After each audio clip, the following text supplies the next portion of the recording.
जय हिंद साथियों, welcome two plus ICS। मैं रॉकी स्वागत करता हूं प्रैक्टिस सेट नंबर 14 में।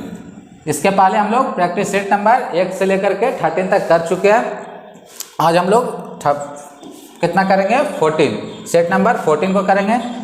आशा करते हैं ये सीरीज अच्छी लग रही होगी। चलिए हम लोग डिस्कशन करते हैं। क्या चीज क्वेश्चन फर्स्ट को क्या चीज बोल रहा है? किसी चालक में प्रवाहित विद्युत धारा के कारण उत्पन्न ऊष्मा सूत्र कौन सा है? क्या चीज बोल रहा है दोस्तों? किसी चालक में प्रवाहित ऊष्मा धारा के कारण उत्पन्न ऊष्मा सूत्र क्या? ऊष्मा सूत्र है क्या चीज दोस्तों? इसके बारे में हम लोग पूरा डिटेल समझेंगे। आगे समझते हैं। एच इसका होता है क्या चीज ऊष्मा सूत्र? एच स्क्वायर बराबर मतलब H heat I R square T, I square R T. याद रखिएगा दोस्तों कि ये जो नियम है ये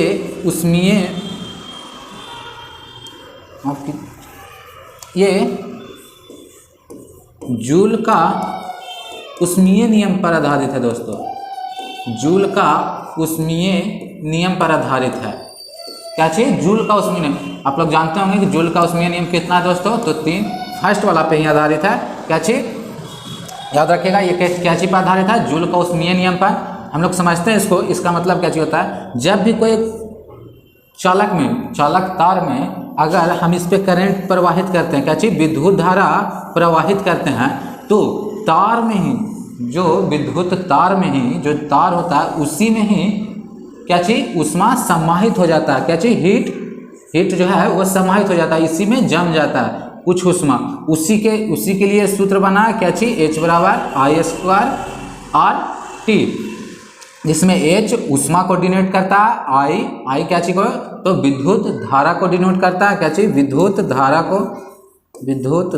को याद रखिएगा। और प्रतिरोध को जैसे में ये जो ऊष्मा विद्युत धारा जो चल रहा है चालक में, तो इसी में प्रतिरोध के कारण ही ऊष्मा जम जाता है दोस्तों। याद रखिएगा। क्या चीज? अगर कोई पथ है, चालक तार है, उस पर करंट प्रवाहित हो रहा है, तो इसमें एक प्रतिरोध उत्पन्न होता है। क्या चीज? प्रतिरोध उत्पन्न होता है। उसी में हम लोग क्या चीज? प्रतिरोध में, इसी के कारण इसमें ऊष्मा समाहित हो जाता है। इसीलिए उसका हीट का फॉर्मूला क्या चीज? H बराबर आई स्क्वायर आर टी। याद रखिएगा। रिवीजन भी हो गया दोस्तों दोबारा पढ़ने से। क्या चीज? H बराबर आई स्क्वायर आर टी। आइए हम लोग समझते हैं कि ऊष्मा का SI मात्रक क्या चीज होता है दोस्तों? याद रखिएगा कि ऊष्मा का SI मात्रक क्या चीज होता है? SI मात्रक क्या चीज होता है दोस्तों? तो जूल। याद रखिएगा क्या चीज होता है? जूल। और याद रखिएगा कि ऊष्मा कहते किसको दोस्तों? याद रखिएगा, जानते भी होंगे कि ऊष्मा क्या चीज? ऊष्मा ताप से रिलेटेड, मतलब अगर उसको हम लोग कैसे ऊष्मा को क्या चीज़ से डिनोट कर सकते हैं? मतलब एक ताप भी डिनोट करता है ना उसको, ऊष्मा को, कि मतलब एक माध्यम से दूसरे माध्यम तक ताप जा रहा है कि नहीं, मतलब तापांतर जा रहा है कि नहीं। तो उसी हम लोग आइए ताप को समझते हैं एक बार। कि ताप को मापने के लिए विभिन्न इकाइयों, जैसे हमें फ़ारेनहाइट पैमाना जानते होंगे, सेल्सियस पैमाना जानते होंगे, वही जो ये सब क्या चीज़? ताप को मापने के लिए पैमाना है, मतलब मात्रक है एक तरीका से। तो क्या चीज़? चार मात्रक को यूज किया जाता है दोस्तों। क्या चीज़? 4 मात्रक को किस चीज़ के लिए? तो ताप मापने के लिए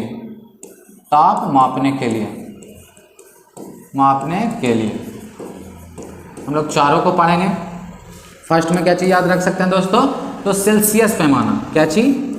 सेल्सियस पैमाना।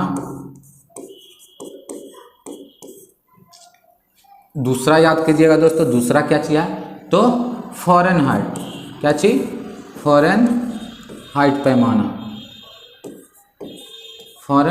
पैमाना। तीसरा याद रखिएगा दोस्तों, रोमर पैमाना। और चौथा याद रखिएगा, चौथा क्या चीज? तो केल्विन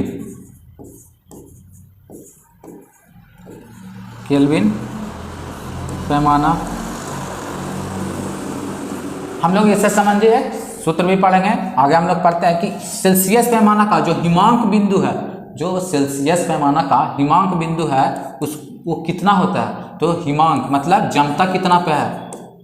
हिमांक बिंदु कितना होता है दोस्तों, याद रखिएगा, तो 0 डिग्री सेल्सियस। याद रखिएगा क्या चीज, 0 डिग्री सेल्सियस। और भाप बिंदु, वाष्पन, भाप याद रखिएगा, भाप बिंदु कितना होता है, तो 100 डिग्री सेल्सियस। याद रखिएगा क्या चीज, 0 डिग्री पर हिमांक मतलब बर्फ जम जाता है 0 डिग्री सेल्सियस पर, और 100 डिग्री पर भाप यानी उबलने लगता है, भाप बनने लगता है। उसी तरीका से हम लोग समझते हैं, ये तो हो गया सेल्सियस पैमाना में। फ़ारेनहाइट पैमाना में देखते हैं दोस्तों। फ़ारेनहाइट पैमाना में क्या चीज होता है, मतलब ये सब क्या चीज पढ़ रहे हैं हम लोग, 4 मात्रक पढ़ रहे हैं जो ताप मापने के लिए ज़्यादातर यूज किया जाता है। क्या चीज, सेल्सियस, फ़ारेनहाइट, रोमर और केल्विन। उसी तरीका से हम लोग पढ़ रहे हैं क्या चीज़, फ़ारेनहाइट। फ़ारेनहाइट में हम लोग क्या पढ़ेंगे दोस्तों, इसका जो हिमांक बिंदु है, हिमांक बिंदु ये कितना होता है, तो 32 डिग्री फ़ारेनहाइट। याद रखिएगा 32 डिग्री फ़ारेनहाइट। और भाप बिंदु कितना होता है, भाप बिंदु तो कितना, 212 डिग्री फ़ारेनहाइट। याद रखिएगा कितना, हिमांक बिंदु इसका फ़ारेनहाइट में कितना होता है, 32 डिग्री फ़ारेनहाइट, और भाप बिंदु 212 डिग्री फ़ारेनहाइट। उसी तरीका से हम लोग रोमर का उपयोग कम किया जाता है दोस्तों, लेकिन फिर भी हम लोग समझ लेते हैं एक बार। इसका हिमांक बिंदु कितना होता है, हिमांक बिंदु कितना होता है, तो याद रखिएगा क्या चीज, 0 डिग्री रोमर। और ये इसका क्या चीज, भाप बिंदु कितना होता है, भाप बिंदु याद रखिएगा कि भाप बिंदु कितना होता है, तो 80 डिग्री रोमर। क्या चीज, 80 डिग्री रोमर। उसी तरीका से हम लोग क्या चीज पढ़ेंगे, इसका भी देखेंगे केल्विन पैमाना में। तो केल्विन पैमाना में हिमांक बिंदु कितना होता है, हिमांक बिंदु इसको याद रख सकते हैं दोस्तों, तो 273 केल्विन। क्या चीज, 273 डिग्री केल्विन। और इसका जो भाप बिंदु होता है, भाप बिंदु कितना होता है दोस्तों, तो 373 डिग्री केल्विन। एक बार फिर से हम लोग देखते हैं दोस्तों, इसी से हम लोग एक संबंध सूत्र डिस्क्राइब करेंगे। सेल्सियस पैमाना में कितना होता है हिमांक बिंदु, तो 0 डिग्री सेल्सियस। भाप में, सेल्सियस पैमाना में भाप बिंदु कितना, तो 100 डिग्री सेल्सियस। फ़ारेनहाइट में पैमाना में हिमांक बिंदु 32 और भाप बिंदु 212। रोमर पैमाना में हिमांक बिंदु 0 डिग्री और भाप बिंदु 80 डिग्री रोमर। केल्विन पैमाना में हिमांक बिंदु 273 और भाप बिंदु 373। आइए हम लोग इससे संबंधित एक फॉर्मूला को डिस्क्राइब करते हैं दोस्तों। इससे संबंध में कि अगर हम क्वेश्चन कैसे पूछता है दोस्तों, फ़ारेनहाइट दे दिया और केल्विन में निकालने के लिए दे देता है कि इतना डिग्री बराबर कितना केल्विन हो जाता है, तो उससे संबंधी हम लोग एक सूत्र को देख लेते हैं जो आपको एग्जाम में इसी से क्वेश्चन बहुत बनते हैं। इतना जान लीजिए, बहुत ज़्यादा क्वेश्चन बनते हैं। एक बार फिर से हम लोग देख लेते हैं क्या चीज, वही इसका संबंध में सूत्र संबंध लिख लीजिएगा। संबंध चारों जो अभी पढ़े क्या चीज, सेल्सियस, फ़ारेनहाइट, रोमर और क्या चीज, केल्विन। वही चारों में संबंध देख लेते हैं दोस्तों। तो Celsius minus 0 degree by 100 is equal to F minus मतलब Fahrenheit minus 32 degree is equal to 180। याद रखिएगा, इसको एकदम याद रखिएगा दोस्तों, मुंह पे ही, जवान पे याद होना चाहिए, बहुत इंपॉर्टेंट है। और इसमें क्या चीज़ रख सकते हैं दोस्तों, रोमर। तो रोमर में 0 डिग्री बाई 80। और इसमें याद रख सकते हैं कि केल्विन बच रहा, तो केल्विन माइनस 273 बाई 100। याद रखिएगा दोस्तों इस फॉर्मूला को। ये बहुत, जैसे मैं क्वेश्चन में क्या पूछ देता है कि केल्विन दे दिया और आपको फ़ारेनहाइट निकालना है, तो केल्विन का यहाँ पर केल्विन का मान रखेंगे और मैथ बनाते ही होंगे तो उसके हिसाब से निकल जाएगा। याद रखिएगा इस फॉर्मूला को। नेक्स्ट क्वेश्चन चलते हैं दोस्तों। नेक्स्ट में क्या चाहिए, राष्ट्रीय हरित अधिकरण। क्या चाहिए, राष्ट्रीय हरित अधिकरण NGT का मुख्यालय कहाँ स्थित है। तो मुख्यालय कहाँ स्थित है दोस्तों, तो नई दिल्ली में। राष्ट्रीय हरित अधिकरण मतलब समझिएगा दोस्तों, ये पर्यावरण संरक्षण समझ सकते हैं या वनों का संरक्षण से संबंधित कानून को मतलब बनाता है एक तरीका से, मतलब संरक्षण करने का इसका ज़्यादा काम है। क्या चीज़ का, वन का और पर्यावरण का। तो यही किसका काम है, राष्ट्रीय हरित अधिकरण का। इसका मुख्यालय कहाँ है दोस्तों, नई दिल्ली में। इसकी स्थापना कब हुई थी, स्थापना याद रखिएगा कि स्थापना कब हुई थी, तो 2010 में। कब हुई थी, 2010 में। और इसका जो अभी वर्तमान में अध्यक्ष कौन है दोस्तों, अध्यक्ष कौन है, अध्यक्ष याद रखिएगा तो प्रकाश श्रीवास्तव, याद रखिएगा क्या चीज, प्रकाश श्रीवास्तव। क्या चीज नाम है इनका अध्यक्ष का, तो प्रकाश श्रीवास्तव। और राष्ट्रीय हरित अधिकरण अधिनियम जो इसका गठन कब हुआ था, तो 2010 में। इसका मुख्यालय कहाँ है दोस्तों, नई दिल्ली में। नेक्स्ट क्वेश्चन चलते हैं। महाराणा सांगा ने इब्राहिम लोदी को किस युद्ध में पराजित किया, मतलब किस युद्ध में हराया, किसको, इब्राहिम लोदी को। तो हम लोग जानते हैं खतौली का युद्ध कब हुआ था, तो 1517 में। यही खतौली का ही युद्ध में महाराणा सांगा ने इब्राहिम लोदी को हरा दिया था, जिसमें महाराणा सांगा जो है कहाँ से नेतृत्व कर रहे थे लड़ाई, तो मराठा से। और ये जो इब्राहिम लोदी है ये कहाँ से, तो दिल्ली सल्तनत से लड़ रहे थे। क्या चीज, दिल्ली सल्तनत से। और महाराणा सांगा क्या चीज, मराठा से। याद रखिएगा दोनों। और हम लोग इसमें जान सकते हैं दोस्तों क्या चीज, खानवा का युद्ध। खानवा का युद्ध कब हुआ था दोस्तों, तो 1527 में। ये शायद सबको याद होगा। किसके किसके बीच हुआ, तो बाबर और राणा सांगा। याद रखिएगा, बाबर और राणा सांगा दोनों युद्ध की याद रखेंगे दोस्तों। खतौली का युद्ध कब हुआ, तो 1527 में। उसके 10 साल बाद ही राणा सांगा नहीं लड़े थे। क्या चीज, खानवा का युद्ध क्या, 1527 में बाबर के साथ, जिसमें बाबर की विजय हुई थी और राणा सांगा हार गए थे। इसमें कैची वाला में, खानवा का युद्ध में। याद रखिएगा, खतौली का युद्ध 1527 में, खानवा का युद्ध खतौली का युद्ध 1517 में और खानवा का युद्ध 1527 में। नेक्स्ट क्वेश्चन में क्या बोल रहा है दोस्तों, क्रिस्टलिना जॉर्जिवा। क्या चीज बोल रहा है, क्रिस्टलिना जॉर्जिवा को 1 अक्टूबर 2024 को, क्या चीज, 1 अक्टूबर 2024 से शुरू होने वाले दूसरे 5 वर्ष के कार्यकाल के लिए किस अंतर्राष्ट्रीय संगठन के कार्यकारी निर्देशक के रूप में दोबारा नियुक्त किया गया। क्या चीज बोल रहा है कि क्रिस्टलिना जॉर्जिवा को 1 अक्टूबर 2024 को नियुक्त किया गया किस अंतर्राष्ट्रीय संगठन के लिए, किस संगठन के लिए नियुक्त किया गया दोस्तों, तो अंतर्राष्ट्रीय मुद्रा कोष के लिए। क्या चीज के लिए, तो अंतर्राष्ट्रीय मुद्रा कोष के लिए। अंतर्राष्ट्रीय मुद्रा कोष की स्थापना कब हुई थी दोस्तों, जो हम लोग पढ़ते हैं क्या चीज, स्थापना कब हुई थी, स्थापना कब हुई थी, तो 1 जुलाई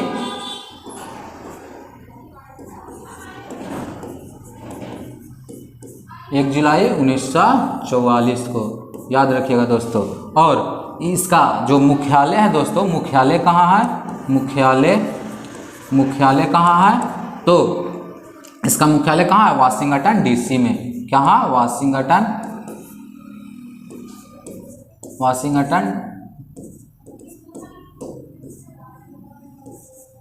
वाशिंगटन डीसी में। याद रखिएगा, इसका मुख्यालय कहाँ है, अंतर्राष्ट्रीय मुद्रा कोष का मुख्यालय कहाँ है, वाशिंगटन डीसी में। इसकी स्थापना कब हुई थी, तो 1 जुलाई 1944 को। ऑप्शन फर्स्ट में क्या चाहिए दोस्तों, खाद्य एवं कृषि संगठन। इसका मुख्यालय कहाँ है दोस्तों, मुख्यालय याद रखिएगा, इसका भी मुख्यालय कहाँ है इसका, तो रोम में।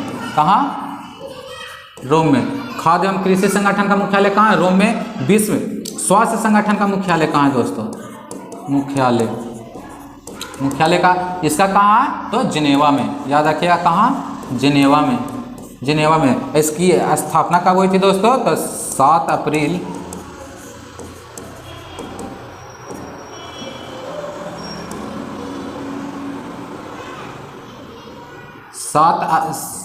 7 अप्रैल, हाँ दोस्तों 7 ही अप्रैल है। क्या चीज़, 7 अप्रैल 1948 में। क्या चीज़, इसका 1944 में हुआ था, किसका, तो अंतर्राष्ट्रीय मुद्रा कोष का। और 7 अप्रैल 1948 में किसका हुआ है, तो विश्व स्वास्थ्य संगठन का। इसका मुख्यालय कहाँ है, तो जिनेवा में। ठीक है, याद रखिएगा, इसका मुख्यालय कहाँ है, खाद्य एवं कृषि संगठन का, तो रोम में। और अंतर्राष्ट्रीय मुद्रा कोष की स्थापना कब हुई थी, तो 1 जुलाई 1944 को। और मुख्यालय कहाँ है, वाशिंगटन डीसी में। और किसे नियुक्त किया गया अंतर्राष्ट्रीय मुद्रा कोष के लिए, तो क्रिस्टलिना जॉर्जिवा को। नेक्स्ट चलते हैं दोस्तों। नेक्स्ट में क्या चाहिए, भारतीय राजनीतिक व्यवस्था के संबंध में निम्न में से कौन सा विकल्प गलत है। कौन सा विकल्प गलत विकल्प को चुनना है दोस्तों, इसमें से हम लोग शुरू से पढ़ते हैं। ऑप्शन फर्स्ट को क्या चीज बोल रहा है? पंथ निरपेक्ष राज। पंथ निरपेक्ष राज है दोस्तों भारत में पंथ निरपेक्ष राज है ना। जैसे कोई भी धर्म को ज़्यादा बढ़ावा नहीं दिया जाता है कि आप हिंदू है तो आपको ज़्यादा मान्यता दिया जाएगा या फिर मुस्लिम है तो ज़्यादा, यहाँ सबको इक्वलिटी लिया जाता है। इसीलिए ये कथन क्या चाहिए? सही है, ये आंसर नहीं होगा, गलत कथन को चुनना। यह अर्ध संघीय प्रणाली है। यहाँ क्या चीज दोस्तों हम लोग पढ़े भी है क्या चीज कि ये भारत क्या चीज है? अर्ध संघीय प्रणाली है। कैसा? तो अर्ध संघीय प्रणाली। यहाँ राष्ट्रपति सरकार प्रणाली है। यहाँ राष्ट्रपति सरकार प्रणाली है दोस्तों। यहाँ तो ऐसा कोई सरकार है ही नहीं कि राष्ट्रपति मेन शासन करेगा। यहाँ तो क्या चाहिए? संसदीय सरकार प्रणाली। क्या चाहिए? संसदीय सरकार प्रणाली, ना कि राष्ट्रपति सरकार प्रणाली। याद रखिएगा, इसका सही आंसर क्या हो जाएगा? राष्ट्रपति सरकार प्रणाली नहीं है। इसका गलत कथन का चुनाव करना था, चुन लिए। नेक्स्ट चलते हैं दोस्तों। भारत के मुख्य चुनाव आयुक्त का कार्यकाल कितना होता है? क्या चीज बोल रहा है दोस्तों कि भारत के मुख्य चुनाव आयुक्त का, निर्वाचन आयोग से क्वेश्चन है दोस्तों, मुख्य चुनाव आयुक्त का कार्यकाल कितना होता है? ये तो नॉर्मल क्वेश्चन है दोस्तों कि इसका कार्यकाल कितना होता है? 6 वर्ष और 65 वर्ष अधिकतम आयु। क्या चीज? 65 वर्ष की आयु तक जो पहले हो सके। क्या चीज? 6 वर्ष या 65 वर्ष की आयु जो पहले हो सके। आइए हम लोग देखते हैं दोस्तों, निर्वाचन आयोग से क्वेश्चन है। तो निर्वाचन आयोग कितना में है? हम लोग पढ़े हैं पिछले वीडियो में भी कि निर्वाचन आयोग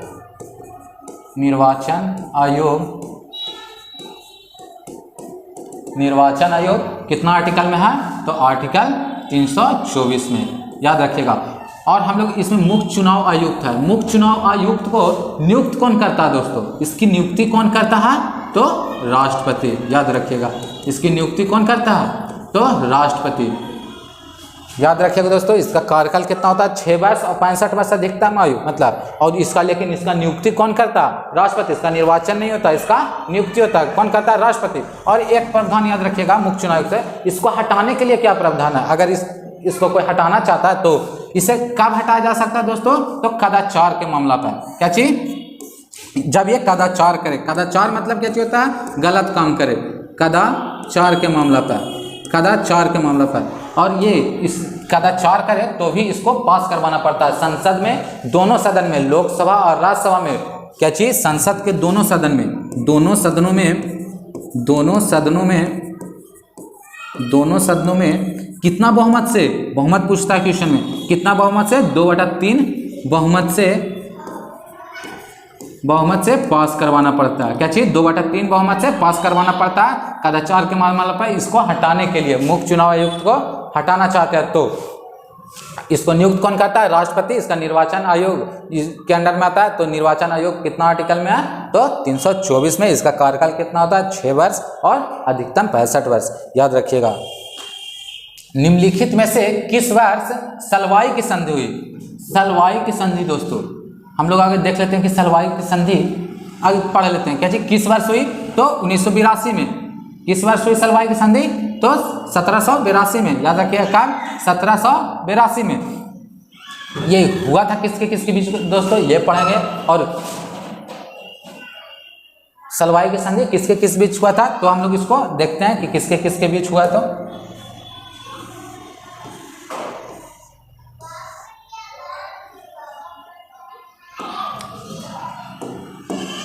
सलवाई की संधि किस बीच हुआ? तो ये अंग्रेज एवं मराठा के बीच में। किसके बीच में? अंग्रेजों एवं मराठा के बीच में। याद रखेगा। तो हम लोग, और ये कब हुआ? तो प्रथम आंग्ल मराठा युद्ध के समय। कब हुआ? तो प्रथम आंग्ल मराठा युद्ध के जब समाप्ति हो रहा था 1782 में, 1775 से 1782 तक चला था प्रथम आंग्ल मराठा युद्ध। उसी के समय ये सलवाई की संधि के तहत उस युद्ध को, संधि मतलब मिलान हुआ था, मतलब युद्ध को खत्म कर दिया गया था। तो आइए हम लोग मराठा युद्ध को देखते हैं कि किस युद्ध में। याद रखिएगा कि प्रथम मराठा युद्ध में। क्या चीज? पहला मराठा युद्ध में। क्या चीज? पहला मराठा युद्ध में। कब हुआ था दोस्तों पहला मराठा युद्ध? तो 1775 से 1782 तक चला था। उसी समय 1782 में ही इसी युद्ध को समाप्त करने के लिए सलवाई की संधि हुई थी। क्या चीज? सलवाई की संधि हुई थी। याद रखिएगा क्या चीज? सलवाई की संधि। और इस समय इस समय कौन यहाँ का मतलब जो ब्रिटिश गवर्नर जनरल कौन था दोस्तों, याद रखते हैं, इससे क्वेश्चन पूछता है। तो वारेन हेस्टिंग था। कौन? Warren Hasting. कौन था? Warren Hasting. इस समय ब्रिटिश गवर्नर जनरल कौन था? तो वारेन हेस्टिंग। दूसरा मराठा युद्ध को भी देख लेते हैं दोस्तों कि दूसरा मराठा युद्ध कब हुआ? तो 1803 से 1805 तक, याद रखिएगा 1803 से 1805 तक। इसके समय में गवर्नर जनरल कौन था? तो ब्लेजली। याद रखिएगा कौन? ब्लेजली। ब्लेजली। और याद कर सकते हैं दोस्तों 3 मराठा युद्ध हुए थे तीनों। और ये जो पहला था ये कौन जीता था? तो मराठा जीता था। याद रखिएगा दोस्तों कौन जीते थे? तो मराठा। दूसरा और तीसरा कौन जीता था? तो अंग्रेज, इंग्लिशमैन, याद रखिएगा अंग्रेज जीते थे। और तीसरा मराठा युद्ध कब हुआ दोस्तों? तो 1817 से 1818 तक। इस समय कौन था गवर्नर जनरल? तो लॉर्ड हेस्टिंगस। लॉर्ड हेस्टिंगस था। कौन? तो लॉर्ड हेस्टिंगस। याद रखिएगा कौन? Lord Hastings. तीनों मराठा युद्ध को याद रखिएगा दोस्तों। प्रथम मराठा युद्ध 1775 से 1782, दूसरा मराठा युद्ध तो 1803 से 1805, तीसरा मराठा युद्ध 1817 से 1818 तक, जिसमें प्रथम मराठा युद्ध के समय गवर्नर जनरल कौन था? Warren Hasting. दूसरा मराठा युद्ध के समय ब्लेजली और तीसरा के समय लॉर्ड हेस्टिंग। ये दोनों, दूसरा और तीसरा कौन जीता था युद्ध में? तो अंग्रेज। और पहला कौन जीते थे? तो मराठा। इतना याद होना चाहिए दोस्तों। और सलवाई की संधि कब हुई थी? तो प्रथम मराठा युद्ध के समाप्ति के समय कब? 1782 में। याद रखिएगा दोस्तों। नेक्स्ट क्वेश्चन चलते हैं। नेक्स्ट क्वेश्चन क्या चाहिए? भारत अपनी लगभग डैश भूमि, क्या चीज? डैश भूमि सीमा अफगानिस्तान से। क्वेश्चन क्या पूछ रहा है कि अफगानिस्तान से कितना सीमा साझा करती है? तो अफगानिस्तान से कितना? सबसे छोटी सीमा 106 किलोमीटर। याद रखिएगा सबसे छोटी सीमा साझी करता है। और याद रखिएगा ये जो अभी अफगानिस्तान से जो सीमा साझा करता है, यह अभी जिस क्षेत्र से, मतलब लद्दाख का क्षेत्र है दोस्तों, जो पाक ऑक्युपाइड है, जो मतलब अभी पाकिस्तान अधिग्रहित कर ले, मतलब उसको अभी रखे हुए हैं अपने अंडर में, वही क्षेत्र 106 किलोमीटर कहाँ लगता है? तो अफगानिस्तान से। और जो भारत और अफगानिस्तान जो रेखा लगता है, उस रेखा का नाम क्या चाहिए दोस्तों? तो डुरंड रेखा। याद रखिए क्या चीज? डुरंड रेखा। डुरंड रेखा। डुरंड रेखा कितना? 106 किलोमीटर। कितना लगता है? 106 किलोमीटर। जब हम लोग सबसे छोटी सीमा रेखा पढ़ लिए तो हम लोग सबसे ज़्यादा वाला भी पढ़ लेते हैं। सबसे ज़्यादा किसके साथ लगता है दोस्तों? सबसे ज़्यादा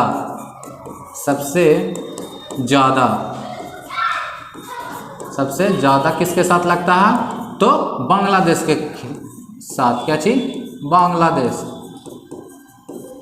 बांग्लादेश के साथ दोस्तों। कितना किलोमीटर? तो याद रखिएगा 4096 किलोमीटर। कितना? 4096 किलोमीटर। जब सिंपल सबसे कम किसके साथ? 106 किलोमीटर अफगानिस्तान के साथ। और जो इसका भारत और अफगानिस्तान के बीच जो सीमा रेखा है, उसका रेखा का नाम क्या चाहिए? डुरंड रेखा। और जो भारत और बांग्लादेश का रेखा के बीच में जो रेखा है, उसका क्या चीज नाम है? तो जीरो लाइन। याद रखिए क्या चीज? Zero line. याद रखिए क्या चीज? Zero line. क्या चीज? भारत और बांग्लादेश। उसी तरीका से पाकिस्तान का हम लोग पिछले वीडियो में ही पढ़े कि पाकिस्तान का कितना है, रेखा का नाम कितना क्या चाहिए? तो रेड क्लिफ रेखा। चाइना का क्या चाहिए? तो मैकमोहन रेखा। इसी तरीका से याद रखिएगा। नेक्स्ट क्वेश्चन क्या चाहिए दोस्तों? भारतीय संविधान का अनुच्छेद 19 के ए के बी में क्या चीज है? निम्नलिखित में से किससे संबंधित है? तो हम लोग सीधा जानते हैं दोस्तों कि 19 के ए में क्या चाहिए दोस्तों? A1 के ए में अभिव्यक्ति यानी भाषण और अभिव्यक्ति की स्वतंत्रता। बी में क्या चाहिए? शांतिपूर्ण संगम और संघ बनाना। शांतिपूर्ण निरायुध सम्मिलित होना। मतलब हम लोग शांतिपूर्ण मतलब बिना हथियार के एकजुट हो सकते हैं। सेकंड में क्या चाहिए? एकजुट हो सकते हैं। थर्ड में क्या चाहिए दोस्तों? कि हम लोग सभा और समूह बना सकते हैं। क्या चीज? सभा और समूह बना सकते हैं। और फोर्थ में क्या चाहिए? कि हम लोग कहीं मतलब भारत राज्य में आज़ादी से घूम सकते हैं। 5 में क्या चाहिए दोस्तों कि हम लोग वहाँ निवास कर सकते हैं। जो 5 में 5 बोले तो 1 के ई में, और एफ को निरास्त कर दिया गया दोस्तों, और एफ के बाद निरास्त कर दिया तो जी में क्या चाहिए कि हम लोग भारत में कहीं भी मतलब अपना व्यापार कर सकते हैं, चाहे हम लोग अथी कर सकते हैं क्या चाहिए वहाँ अपना बिजनेस कर सकते हैं एक तरीका से। आइए हम लोग इसको विस्तार से देखते हैं एक बार। क्या चाहिए 19 के में अभी बताएं दोस्तों भाषण एवं अभिव्यक्ति की स्वतंत्रता। 19 के 1 बी में शांतिपूर्ण प्रदर्शन करने का अधिकार, मतलब शांतिपूर्ण बिना हथियार के हम लोग प्रदर्शन कर सकते हैं। और नागरिकों को संघ या संगठन या सभा या समूह बोल सकते हैं, वही बात अभी समझाएं कि सभा या समूह बनाने का अधिकार। देश के पूरे 19 के 1 डी में क्या चाहिए है देश के पूरे क्षेत्र में आवागमन, क्या बोले कि घूमने का अधिकार है। कितना में 19 के 1 डी में। 19 के 1 ई में किसी भी देश में के हिस्से में रहने का अधिकार, मतलब निवास करने का अधिकार समझाए थे अभी, क्या चाहिए रहने या निवास करने का अधिकार। उसी तरीका से 19 के एफ में क्या चाहिए दोस्तों 19 के एफ में क्या चाहिए तो संपत्ति का अधिकार जो अब समाप्त कर दिया गया, और जो कीमा संविधान संशोधन द्वारा 44वां संविधान संशोधन द्वारा खत्म कर दिया गया कब 1978 में, याद रखिएगा कब 44वां संविधान संशोधन 1978 में खत्म कर दिया गया। और 19 के 1 जी में क्या चाहिए कोई भी वैध पेशा चुन सकता है, मतलब वहाँ काम काज कर सकता है। आज का वीडियो यहीं समाप्त होता है दोस्तों, और इसका टेलीग्राम ग्रुप से जुड़कर इसका PDF प्राप्त कर सकते हैं। आशा करते हैं ये सीरीज अच्छी लग रही होगी दोस्तों। अगर और इसके साथ साथ इस सीरीज के साथ साथ पैरेलल एक पॉलिटी का द 20 मिनट सीरीज चल रहा है, उसमें भी आप जुड़ सकते हैं। मिलते हैं नेक्स्ट वीडियो में। जय हिंद।